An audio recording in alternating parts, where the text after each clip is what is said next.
कसं काय मंडळी, सगळ्यांना गुड मॉर्निंग. तर सकाळी 6 वाजता आलोय ग्रामदेवतेच्या मंदिरामध्ये. तर असं झालं की आज सकाळी होतं कोकण कन्याचं भाडं, तर मी घरातून लवकर निघालो. तर म्हटलं देवीचं दर्शन घेऊया आणि मग पुढे जाऊया. पुढे येऊन स्टेशनला पोहोचलो. तसाही लवकरच पोहोचलो होतो आणि त्यामध्ये ट्रेन अर्धा तास लेट होती. तर म्हटलं थोडा टाइमपास करूया. मग प्लॅटफॉर्मवरती इकडे तिकडे फिरलो. मग ट्रेन आली, माणसांना घेतला आणि घरी निघालो. घरी आल्यानंतर आधीच प्लॅनिंग होता रणात जायचं रोणं बघायला.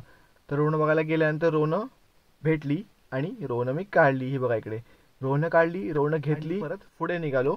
पुढे यासाठी की रानात कोणती भाजी भेटते काय बघायला. तर भाजी खूप भेटली, टाकळ्याची, भांगीची, खूप सारी भाजी गोळा केली. भाजी गोळा गोळा करत चाललो होतो. माझ्यासोबत अंशू होता आणि बाकी पण सगळे होते. इकडे अंशू चालतोय माझ्यासोबत आणि येऊन पोचलो धरणावरती. एवढे सगळे लोक आमच्यासोबत धरणावरती धरण बघायला आणि भाज्या काढायला आले होते.